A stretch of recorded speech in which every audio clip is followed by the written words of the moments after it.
Baik, Assalamualaikum warahmatullahi wabarakatuh. Sebelumnya perkenalkan, saya Rajiv Sarizal dengan NIM terakhir 111 dari Prodi Teknologi Rekayasa Otomasi Sekolah Vokasi Universitas Diponegoro. Nah, pada kesempatan kali ini saya akan menjelaskan uh, hasil praktikum saya di praktikum sistem embedded dengan tema Free Architecture Advanced Memory Management untuk memahami strategi alokasi heap, monitoring stack, dan keamanan memori pada sistem embedded. Pertama, alokasi heap lanjut. Kita akan memahami perbedaan mekanisme internal heap 4 dan heap 5 untuk optimasi penggunaan RAM. Pertama, heap 4. Ini mencegah fragmentasi. Beda dengan heap 2, heap 4 menggabungkan balancing blok memori yang berdekatan setelah dihapus menjadi satu blok besar. Pertama, ini menggunakan algoritma first fit. Ini sangat cocok untuk aplikasi yang sering membuat dan menghapus task. Selanjutnya, mengurangi resiko kegagalan alokasi akibat RAM yang terpecah.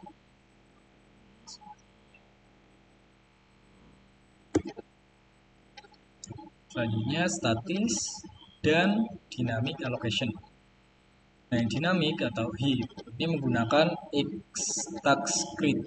Ini mudah digunakan dan fleksibel, namun memiliki resiko runtime failure jika heap penuh atau terfragmentasi. Selanjutnya ada static atau time. Ini menggunakan X-Task Script statis. Ini memori dipesan saat kompilasi. Ini menggunakan resiko kegagalan alokasi di runtime dan lebih aman untuk sistem medis atau otomotif. Selanjutnya ini tren fragmentasi versus waktu. Nah, ini waktu running di bawah, fragmentasi RAM di atas. Semakin sering alokasi dinamis tanpa manajemen yang baik, resiko fragmentasinya meningkat secara eksponensial. Selanjutnya stack management dan overload. Nah, ini bahaya stack overload. Setiap task ini stack pribadi. Jika variabel lokal atau pemanggilan fungsi terlalu dalam, stack akan tumpah ke memori lain. Ini parah, ini tumbuhnya ke bawah. Nah, dampaknya ini korupsi TBC task lain, sistem atau perilaku tidak terduga. Nah, pemicunya ini rekursi, array lokal besar, printf yang kompleks. Selanjutnya ada metode untuk deteksi stack overload. Metode 1 ini SP-check. Nah, memeriksa apakah stack pointer SP masih dalam batas valid saat konteks switch. Nah, sangat cepat namun bisa melewatkan overload di tengah eksekusi task. Metode kedua ini ada canary pattern. Ini menulis pola canary kode X-nya 0x-A5 di akhir stack. Nah, jika pola ini berubah, sistem mendeteksi overflow lebih akurat untuk mendeteksi lonjakan stack yang dalam. Ya, monitoring big waiter mark threshold. Nah, ini ada fungsi utask get stack big waiter mark. Nah, ini fungsi ini melibatkan sisa ruang stack terkecil yang pernah dicapai sejak task dimulai. Nah, jika nilainya mendekati 0, artinya alokasi stack terlalu kecil dan beresiko tinggi terjadi overflow. Selanjutnya memory protection unit (MPU). Nah, ini isolasi tugas. Nah, MPU membatasi akses task hanya pada region memori yang diinginkan. Stack tersendiri buffer tertentu. Ada privilege versus unprivileged. Ini menjalankan task user dalam mode tidak istimewa agar tidak bisa mengubah kernel. Hardware fault. Jika task mencoba menulis ke luar area, hardware memicu memanage fault secara instan sebelum data korup. API ini menggunakan Xtask Script restrict untuk mendefinisikan region akses. Pada praktikum STM 32 dan FreeRTOS. Angka konfigurasinya itu aktifkan config check for stack overflow nilai 2 di FreeRTOS config.h.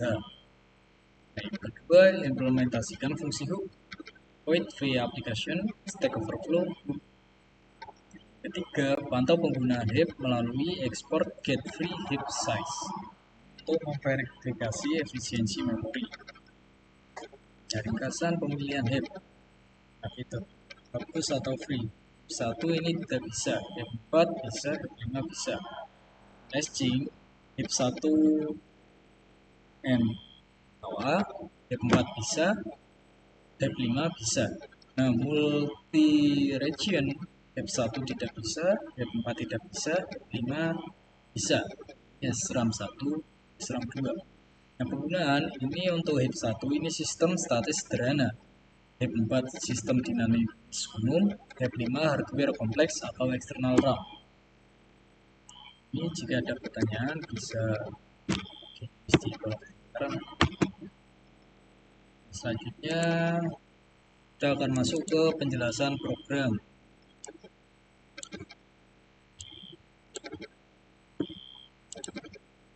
Di sini, ini program untuk ESP32-nya ya. Nah, ini event group ditambah LCD itu sih ADC dan sensor HCSR04 dan servo. Nah, untuk inputannya ini ada beberapa inputan dan ada config.h. Ini isinya adalah konfigurasi dari pin yang saya pakai. Kita lihat pada kedua, ini I2C untuk LCD-nya, ADC potentiometernya, servo settingnya, dan ultrasonic. Selanjutnya, ini ada beberapa variabel. Dan di sini ada fungsi untuk vtax-nya.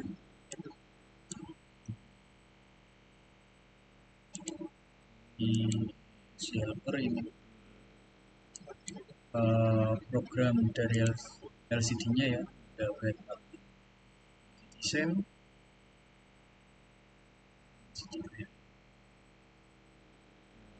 Di sini ada LCD ini inisialisasi LCD. Selanjutnya ada servo unit, inisialisasi servonya, konfigurasi channel di sini. Kemudian ada fungsi servo set angle. Jadi fungsi ini set angle dari servo. Jika di angle-nya ini langsung masukkan angka saja dari 0 sampai 108. Ada kalkulasinya untuk BM. Selanjutnya ada fungsi untuk ultrasonic, inisialisasi ultrasonic. Yang di sini ada fungsi untuk pembacaan dari ultrasonicnya, caranya. Ini ada kalkulasinya. Selanjutnya ini ada fungsi-fungsi tax. Seperti ini vtax 1 ini untuk LED ya. Tax 2 print di serial monitor. Dan tax 3 ini juga sama print serial monitor. Dan ada event tax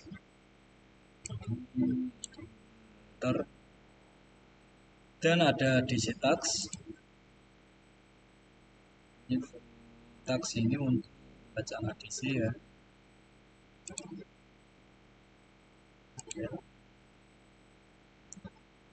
Kemudian ada servo tax,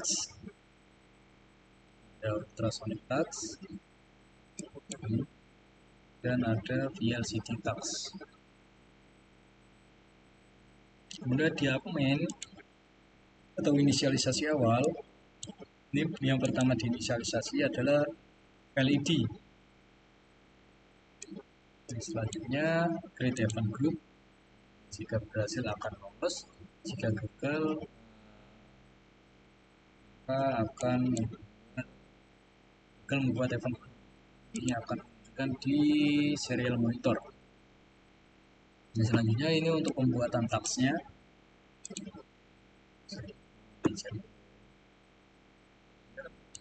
Jika sudah jalan, maka akan masuk ke tags masing-masing. Jadi di sini setiap program masuk ke tags priority OS sendiri-sendiri. Selanjutnya langsung saja. Untuk video hasil praktikum dari program yang telah saya jelaskan ini akan saya tampilkan setelah ini.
Langsung lanjut ke percobaan yang kedua.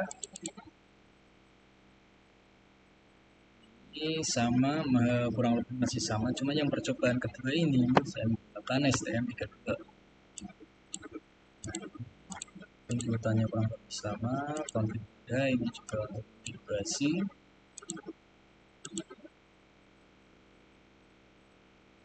Ya. Kemudian di STM32 ini saya ada beberapa yang berbeda ya, seperti saya menggunakan OLED, selanjutnya ada sensor suhu, dan ada sensor gas, sensor. Langsung saja saya jelaskan programnya. Yang pertama ada mouse main. Nah, yang pertama diinisialisasi ini adalah halnya dan GPIO.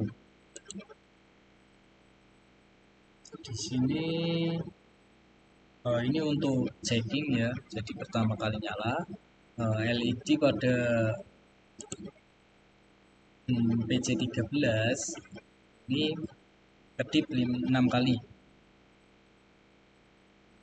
Selanjutnya ini ada inisialisasi yaitu C, SPI, ADC. Nah, setiap selesai ini LED bakal toggle atau kedip. Ini menandakan ADC selesai diinisialisasi.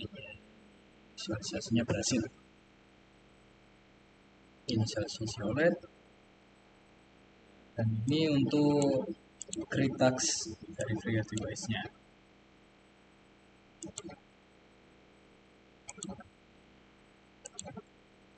Masuk ke tag 1 ini cuma untuk LED toggle pin. Yang kedua juga sama. Selanjutnya ada event monitor tags, untuk ring tagsnya. Selanjutnya ada diop tags, ini untuk diagnosis jika ada error. Selanjutnya ini ada inisialisasi dan GPI. Selanjutnya masuk ke ini ke max-nya. Nah, ini untuk program sensornya. Nah, ini peripheral. Di sini isinya inisialisasi dari peripheral. SPI, I2C, C. Sensor online tax. Isinya sensor tax. Jadi tax dari player sensor masuk ke si sensor C. SSD ini untuk library dari walletnya ya.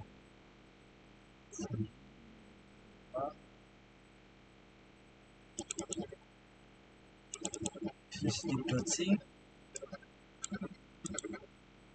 ini untuk sticknya.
Baik, mungkin cukup sekian untuk penjelasan program yang berbeda.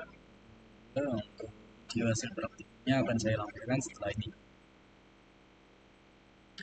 Baik, mungkin cukup sekian untuk video penjelasan saya pada video kali ini. Saya tutup. Assalamualaikum warahmatullahi wabarakatuh.